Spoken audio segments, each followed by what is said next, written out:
The reason the Bruisers did yoga in the first place was because the team's young owner was a big fan of vinyasa.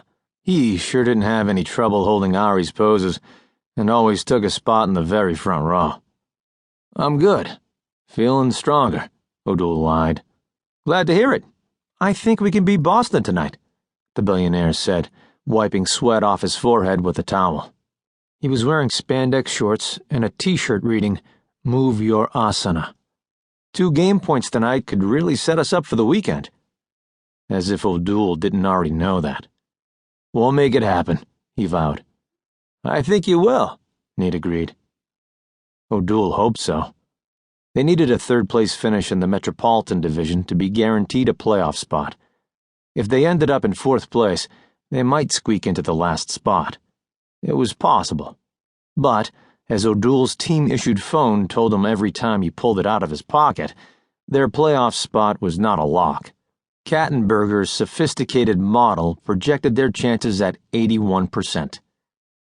There was no room for error. And tonight's game meant a lot because Boston was one of the other Eastern teams in contention for those last couple of slots. They were so close. So fucking close he could taste it. "Get some rest before the game," Nate suggested, squeezing his forearm. ODoul fought the instinct to shake off the big boss's casual touch. "Will do," he agreed, knowing it was a lie. He'd go back to the hotel and lie down for a while, but sleep would elude him the same way it did on every game day. "See you tonight," he said. Nate gave him one more nod and walked away. 8 hours later, the fans roared as Boston made another attempt on goal. ODoul watched from the bench, feeling grim. The most grueling part of his job wasn't the hockey game, or the constant travel. And it wasn't the fighting, or the stitches and bruises. It was the dread. Sitting on the bench between shifts, it sunk low in his belly. It was heavy, like lead. And each time he vaulted over the wall, it rose up in his throat like bile.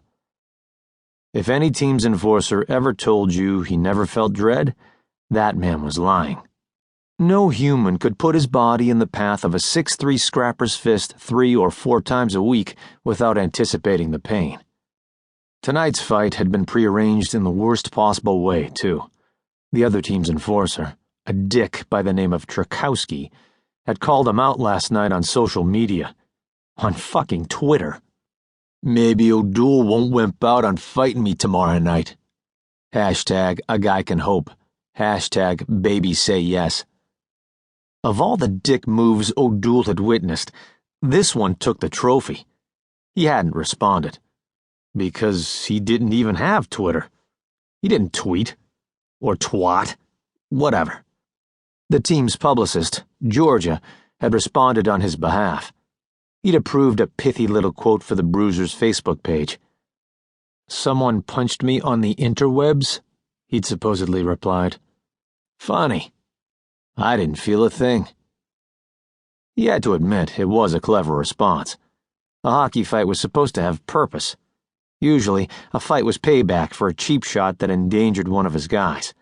Other times, the brawl was meant to fuel an ongoing rivalry, rallying the team and changing the energy of a game. Fights weren't supposed to start because some bonehead wanted to flex his shiny personality on social media. And they sure as hell weren't supposed to be fueled by a lie. ODoul had never ducked a fight in his life. But he'd missed the last game against Boston on account of a procedure on a tendon in his wrist. Thankfully, and with the help of the best medical attention money could buy, his wrist had healed up fast.